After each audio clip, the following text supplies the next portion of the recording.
تو ناظرین یہ گویا کہ اسٹیبلشمنٹ نے لیاقت چٹھے سے یہ پریس کانفرنس کرائی مسلم لیگ کو اس بات پر آمادہ کرنے کے لیے کہ وہ وفاق میں حکومت بنائے ورنہ پھر ہم مارے گئے۔ یہ سوچ اب دیکھیے، اب مسئلہ یہ ہے کہ یہ اسٹیبلشمنٹ نے لیاقت چٹھا سے کہا کہ وہ پریس کانفرنس کرے اور کم سے کم راولپنڈی ڈویژن کی، جہاں سے مسلم لیگ نون کی 26 سیٹیں ہیں صوبائی کی،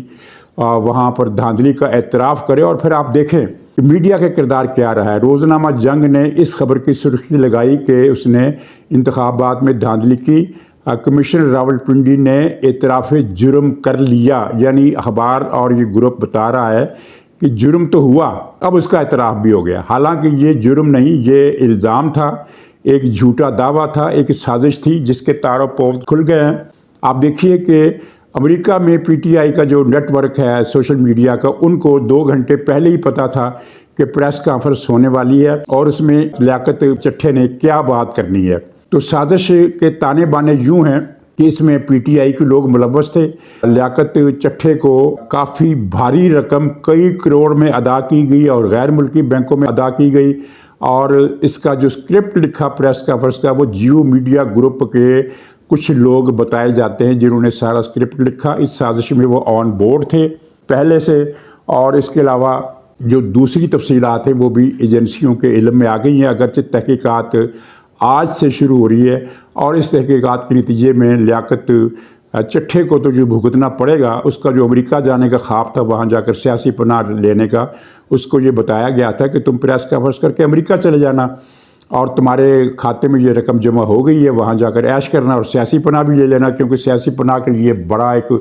یہ ویلڈ پوائنٹ تھا برطانیہ میں یا امریکہ میں سیاسی پناہ لینے کے لیے کہ جناب میں نے چونکہ دھاندلی کا منصوبہ بے نقاب کیا تھا، اس لیے اسٹیبلشمنٹ میرے پیچھے پڑ گئی ہے۔ تو یہ چیزیں اب ساری اوپن ہو رہی ہیں، اور یہ دنیا میں کبھی ہوا نہیں ہے کہ پنڈی ایک ڈویژن کی 26 سیٹیں صوبائی اسمبلی کی 26 کی 26 دھاندلی کر کے ایک پارٹی کو دلوا دی جائیں۔ تو اب یہ جو اندھوں کو اندھیروں میں بہت دور کی سوجی ہے کہ یہ فیصلہ فوج نے کروایا ہے، اس کو تقویت دینے کے لیے ایک چیز اس نے، یعنی یہ سازش ہوتی ہے، یہ پہلے سے اس میں یہ نقطہ بھی شامل تھا۔ چنانچہ لیاقت چٹھے نے اپنی پریس کانفرنس میں کہا کہ دھاندلی الیکشن کمشنر کے حکم پر ہوئی ہے، چیف جسٹس کے حکم پر ہوئی ہے، اور فوج کا اس میں کوئی کردار نہیں، فوج کو کلین چٹ دی۔ اور یہ جو سازشی تھیوری دینے والے ہیں وہ یہ کہتے ہیں کہ دیکھو اگر اس کو فوج نے نہ ڈپیوٹ کیا ہوتا تو یہ فوج کے اوپر بھی الزام لگاتا، اس نے فوج کو جو کلین چٹ دی ہے اس کا مطلب یہ ہے کہ اسے فوج نے ہی بھیجا اور فوج ہی نہیں کیا۔ تو اب فوج کو پھر تحقیقات کرنے کی کیا ضرورت پڑی ہے؟ جتنی پھرتی سے حساس ایجنسیوں نے اس معاملے کی تحقیقات کی ہے، اور پھر یہ کہتے ہیں، صحیح کہتے ہیں، خیر یہ بات تو صحیح ہے کہ ٹویٹر پر جو پابندی لگی ہے، ٹویٹر کو جو انہوں نے روکا ہے ایک مصنوعی طریقے سے، اگرچہ لوگ وی پی این کے ذریعے دیکھ رہے ہیں، تو اس روکنے کی وجہ بھی یہ ہے کہ لیاقت چٹھے کی پریس کانفرنس کے بعد لوگ جو تبصرے کر رہے ہیں وہ تبصرے نہ کریں۔ اگر یہ فوج نے خود ہی کروایا تو پھر فوج کو تو چاہیے تھا کہ ٹویٹر پر ان تبصروں کی حوصلہ افزائی کرتی، اور پھر ایک تھیوری یہ بھی لائے جو بہت دور کی جن کو سوچتی ہے کہ جناب فوج اصل میں مارشل لا لگانا چاہتی ہے، تو اب وہ سیاستدانوں کو وہ بدنام تو کر ہی چکی ہے، اب وہ بیوروکریسی کو بدنام کر رہی ہے کہ بیوروکریسی میں بھی کرپٹ لوگ بھرے ہوئے ہیں۔ چنانچہ یہ پریس کانفرنس کرا کے انہوں نے اپنا راستہ ہموار کر لیا ہے، اپنا الو سیدھا کر لیا ہے، اب وہ کسی وقت بھی مارشل لا لگا دیں گے۔ یہ میں اس بارے میں بڑا کلیئر ہوں کہ مارشل لا لگنے کا کوئی چکر نہیں ہے، یہ ان لوگوں کی سازشی تھیوریاں ہیں، اور یہ سازشی تھیوریاں ایک دوسرے سے میچ نہیں کرتی۔ پھر یہی ٹولہ یہ تھیوری بھی لا رہا ہے کہ دراصل دھاندلی تو ہوئی ہے، اور اب فوج چاہتی ہے کہ عوام کو وہ یہ باور کرائے کہ دھاندلی ہم نے نہیں کی، سول بیوروکریسی نے کی ہے۔ یہ تیسری تھیوری ہے ان کی، جو پہلی سانس میں یہ کہتے ہیں کہ فوج نے نواز شریف کو ڈرانے کے لیے پریس کانفرنس کرائی ہے، وہی یہ کہتے ہیں کہ یہ مارشل لا لگانے کے لیے پریس کانفرنس کرائی ہے، اور پھر تیسری سانس میں وہی لوگ یہ کہتے ہیں کہ یہ فوج نے خود کو بری کرنے کے لیے کہ ہمارا اس میں کوئی تعلق نہیں ہے، یہ بیوروکریسی کا کام ہے۔ 3 سیاسی تھیوریاں، اور تینوں ہی جھوٹی، تینوں غلط۔ سیدھا سادہ معاملہ پی ٹی آئی نے کروایا، اور عمران خان نے اس الیکشن کو متنازع بنانے کی پہلے سے منصوبہ بندی کر لی تھی، اور ناظرین یہ مصدقہ خبر ہے کہ 1 کھرب روپے پی ٹی آئی نے اس مہم پر اب تک خرچ کیے ہیں، جو الیکشن سے پہلے ہی شروع ہو چکی تھی، الیکشن سے پہلے یہ ایک کمپین آپ کو یاد ہوگا بڑی زور و شور سے چلی تھی سوشل میڈیا پر اور چینلز پر بھی پی ٹی آئی کی طرف سے کہ نواز شریف کو سادہ اکثریت دلانے کا فوج نے بندوبست کر لیا ہے اور انتخابات کے دن یہ دھاندلی ہوگی، اور ایک منصوبہ اور بھی تھا جو پھر ناکام ہو گیا کہ الیکشن کے دن انہوں نے ہر جگہ پر جلوس نکالنے تھے اور بائیکاٹ کرنا تھا کہ جناب دھاندلی ہوگی، اس پر وہ عمل نہیں ہو سکا۔ جس طرح پرسوں ہفتے کے دن ان کی جو کال تھی وہ بری طرح ناکام ہوئی، 20 یا 22 شہروں میں ان کے 100 200 کے جلوس نکلے، صرف پشاور اور اسلام آباد میں ان کے جلوس قابل ذکر تھے، کسی حد تک قابل ذکر، یعنی اسلام آباد میں کوئی 1000 1500 کا مجمع تھا، اتنا ہی پشاور میں تھا، باقی تمام شہروں میں 40 50 20 22 25 30 اتنے آدمی تھے، اور یہ بہت بری طرح فلاپ ہوئی، جبکہ اس کا دعویٰ تھا پی ٹی آئی کا کہ یہ ہمارا ہفتے کے دن جو احتجاج ہونے والا ہے یہ احتجاج کی تاریخ کے اگلے پچھلے ریکارڈ توڑ کر رکھ دے گا۔ تو ظاہر عمران خان کو اس میں بھی صدمہ ہوا، بہت بری طرح ناکام ہوا یہ یوم احتجاج۔ ان کے مقابلے میں بلوچستان کی جو 4 قوم پرست جماعتوں کا اتحاد ہے اس کی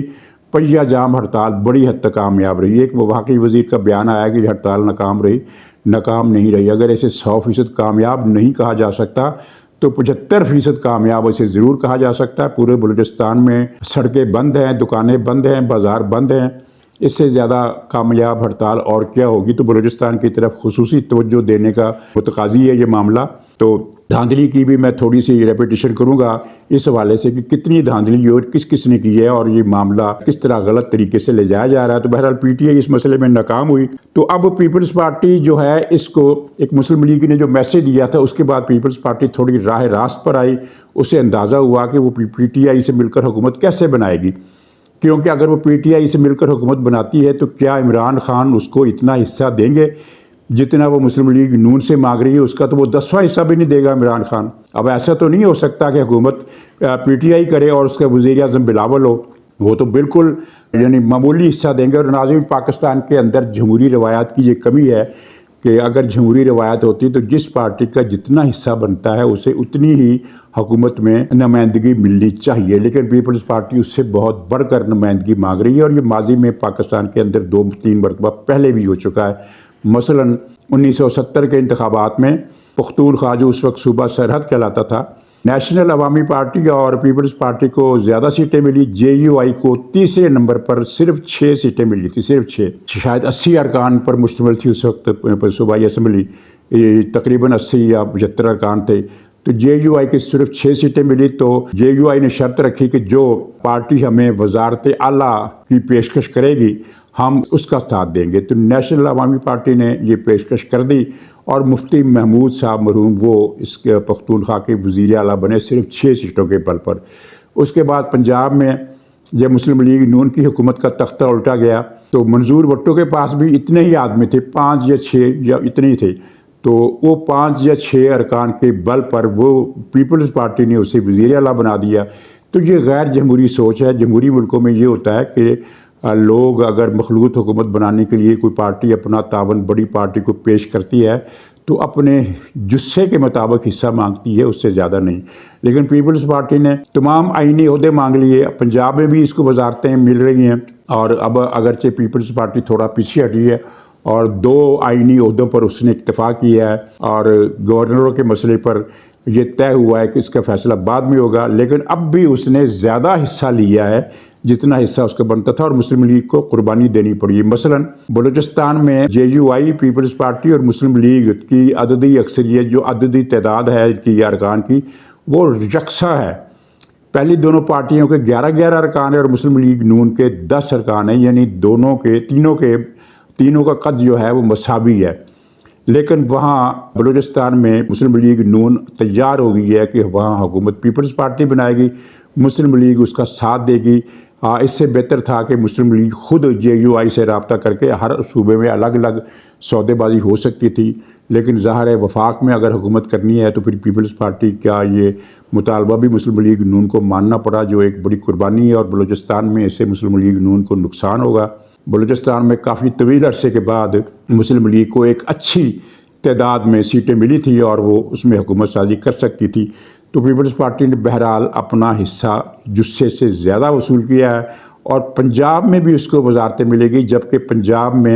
پنجاب اسمبلی میں پیپلز پارٹی کا جو حجم ہے وہ نہ ہونے کے برابر ہے۔ 300 کے ایوان میں اس کے پاس پیپلز پارٹی کے پاس صرف 8 ارکان ہیں، اور 8 ارکان کی بدولت وہ اپنا حصہ وصول کرے گی۔ کم سے کم 3 وزارتیں تو اس نے لینی ہی لینی ہیں،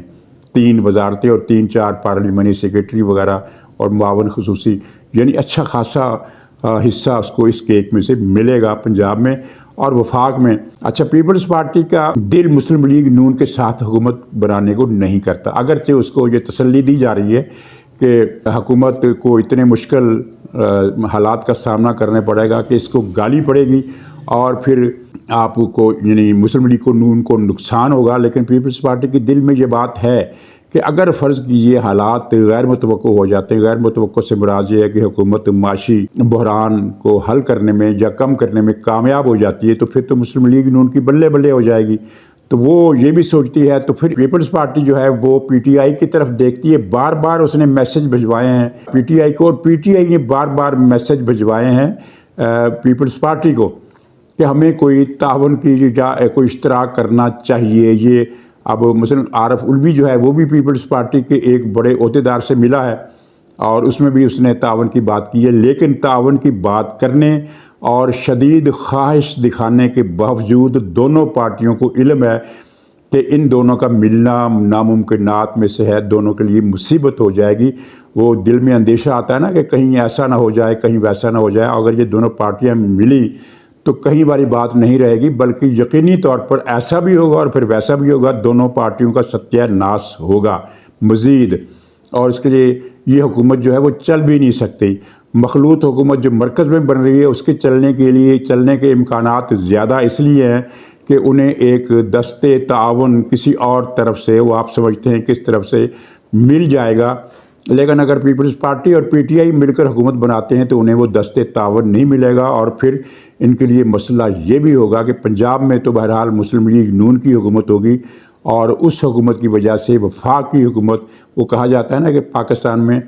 اگر صوبہ پنجاب کی حکومت نہ ملے تو وفاق کی حکومت جو ہے وہ ایسی ٹافی کھانے کے مترادف ہوتی ہے جس پر ریپر چڑھا ہوا ہو، اس کو آپ چباتے رہیں، وہ ریپر جب تک آپ اس کو اتاریں گی نہیں تو وہ اس کے کھانے کا کوئی ذائقہ نہیں آئے گا، نہ مٹھاس محسوس ہوگی، نہ ٹیسٹ آئے گا۔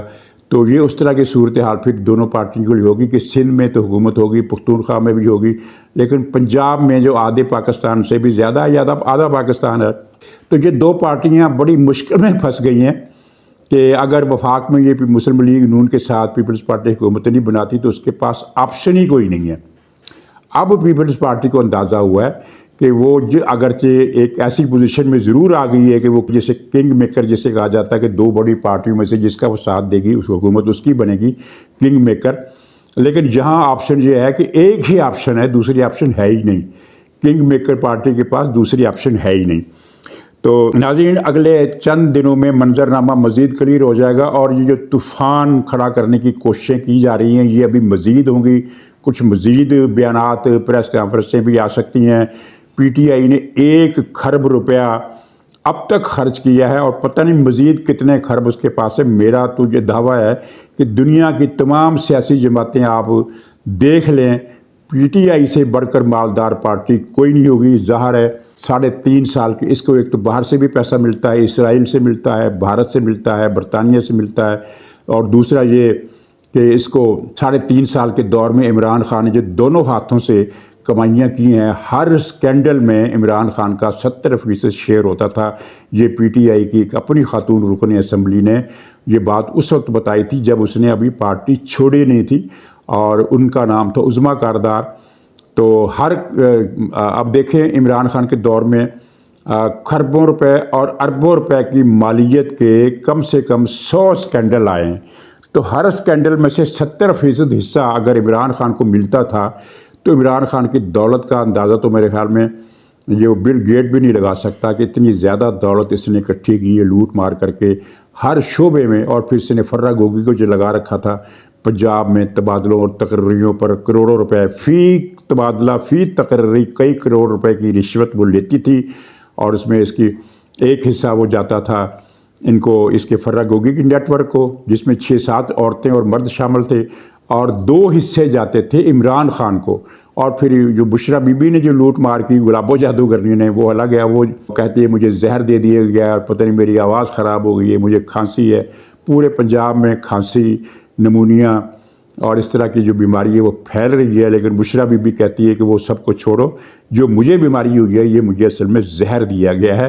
اور یہ اس زہر کی وجہ سے کھانسی ہے۔ دراصل اس نے جو حرام کی کمائی کھائی ہے تو یہ اس کے گلے کی پھانس بن رہی ہے، تو اس پر خیر اب کیا بات کرنی۔ ناظرین، جماعت اسلامی کو الیکشن میں کوئی سیٹ نہیں ملی، قومی اسمبلی کی ایک بھی سیٹ نہیں ملی، پختونخوا میں 2 سیٹیں ملی تھی وہ بھی چھین لی گئی، کراچی میں 1 سیٹ ملی تھی سوائی کی، وہ انہوں نے واپس کر دی۔ تو وہاں حالات کراچی میں یہ تھے کہ جماعت اسلامی یعنی الیکشن کمیشن کی اپنی رپورٹوں کے مطابق جماعت اسلامی صوبائی اسمبلی کی 7 سیٹوں پر جیتی تھی، 7 سیٹوں پر، لیکن ایم کیو ایم نے دھاندلی کر کے وہ سیٹیں جماعت اسلامی سے چھین لی، 6 کی 6، اور 1 رہنے دی حافظ نعیم الرحمان صاحب کی، وہ بھی انہوں نے واپس کر دی۔ اسی طرح پنجاب میں بھی ان کو کوئی سیٹ نہیں ملی۔ لیکن پچھلے الیکشن میں جماعت اسلامی کو کل 7 یا 7.5 لاکھ ووٹ ملے تھے، مجھے وہ ٹھیک سے یاد نہیں ہے، لیکن وہ 10 لاکھ سے بہرحال کم تھے۔ اس الیکشن میں جماعت اسلامی کو 20 لاکھ ووٹ ملے ہیں، 20 لاکھ، یعنی، اور یہ ایک بڑی تعداد ہے ووٹروں کی، یعنی اگر پارٹی وائز گنا جائے تو یہ بہت اہم تعداد ہے۔ اس کا مطلب یہ ہے کہ پچھلے عرصے میں جماعت اسلامی کے ووٹ بینک میں اضافہ ہوا ہے، اور ہم یہ بھی کہہ سکتے ہیں کہ جماعت اسلامی کے ووٹ بینک کا ایک حصہ جو پی ٹی آئی کی طرف چلا گیا تھا، شاید اس میں سے کچھ واپسی بھی ہوئی ہے۔ تو جماعت اسلامی کے بڑوں کا اجلاس ہوا ہے منصورہ میں 2 دن پہلے، تو اس میں ان چیزوں پر غور کیا گیا اور اس بارے میں ایک پالیسی طے کرنے کی کوشش کی گئی کہ ہمیں عمران خان کی محبت میں بہت زیادہ آگے نہیں جانا چاہیے، یہ کافی زیادہ آگے چلے گئے تھے۔ جماعت اسلامی کا ایک سرکاری ترجمان فرائیڈے اسپیشل ہفت روزہ نکلتا ہے کراچی سے، تو اس کو آپ دیکھ لیں تو وہ آپ کو پی ٹی آئی کا ترجمان لگے گا، پی ٹی آئی ہر مضمون پی ٹی آئی، ہر مضمون پی ٹی آئی۔ تو یہ چیزوں کا نوٹس لیا گیا، اور لیکن ساتھ ہی پھر سراج الحق کے استعفے کو بھی مسترد کیا گیا۔ اب سراج الحق، آپ ایک طرف کہتے ہیں کہ پی ٹی آئی سے تھوڑا فاصلہ اختیار کیا جائے، اور دوسری طرف سراج الحق کا استعفیٰ بھی مسترد کرتے ہیں۔ سراج الحق صاحب کے بیانات آپ پڑھیے، آپ کو ان کے بیانات اور عمر ایوب یا علی امین گنڈا پور کے بیانات میں کوئی فرق نظر نہیں آئے گا۔ کل بھی انہوں نے یہ بیان دیا کہ کمشنر کا جو بیان ہے وہ بالکل درست ہے، جو جھوٹا الزام ہے ساری دنیا کو پتہ ہے کہ وہ 100% جھوٹ ہے۔ اور ویسے بھی دوسرے لوگوں کو چھوڑیے، جو لوگ دین کا دعویٰ کرتے ہیں ان کو یہ چیز سامنے رکھنی چاہیے کہ ایک قرآن پاک کا حکم ہے کہ تمہارے پاس کوئی فاسق و فاجر کوئی اطلاع لے کر آئے تو فوراً اس کو مان نہ لیا کرو بلکہ اس کی تصدیق کیا کرو۔ تو انہوں نے کمشنر کا بیان سنا، اور جماعت اسلامی کے تقریباً تمام بڑے لیڈروں نے، 4-5 بڑے لیڈروں نے اس کے بیان کی تائید کر دی بنا تحقیق کے۔ اور اب یہ ماجرا دیکھیے کہ ان سارے لوگوں کا صرف جماعت اسلامی نہیں، پی ٹی آئی کا خاص طور پر میں ذکر کر رہا ہوں، ادھر کمشنر نے بیان دیا، ادھر چیف جسٹس کے استعفے کا مطالبہ آ گیا، حالانکہ اصول یہی ہے کہ مطالبہ یہ کیا جاتا کہ کمشنر کے الزامات کی تحقیقات کرائی جائے۔ اب کمشنر نے تو اپنا جھوٹا ہونا اسی بات سے ثابت کر دیا کہ جب اس نے الزام لگا دیا کہ چیف جسٹس کے حکم پر دھاندلی کی گئی۔ چیف جسٹس کے حکم پر دھاندلی ہو ہی نہیں سکتی، چاہے وہ عمر عطا بنیال ہو ان کا پسندیدہ یا ثاقب نثار ہو۔ میں نے کل بھی واضح کیا تھا کہ چیف جسٹس دھاندلی والے اقدامات میں مددگار بعد ازاں ہو سکتا ہے، یعنی بعد میں کیسے؟ مثلا ایک امیدوار کی جعل سازی ثابت ہو گئی، الیکشن ٹریبونل نے اسے فارغ کر دیا، اور جو اصلی جیتنے والا تھا اس کو جتوا دیا، اور جو دھاندلی کر کے جیتا تھا اس کا نوٹیفیکیشن معطل کر دیا۔ تو سپریم کورٹ پھر یہ دھاندلی کر سکتی ہے کہ جب معاملہ اس کے پاس آئے تو وہ دھاندلی والے امیدوار کے حق میں فیصلہ دے دے اور اسے بحال کر دے، یعنی بعد از الیکشن دھاندلی یا قبل از وقت کچھ سہولت کاری بھی سپریم کورٹ کر سکتی ہے، جو ہمارے پاکستان میں ہمیشہ ہوتا رہا ہے۔ اور خاص طور پر ثاقب نثار نے پچھلے الیکشن میں جو کیا تھا پی ٹی آئی کو جتوانے کے لیے اور مسلم لیگ نون کو ہروانے کے لیے،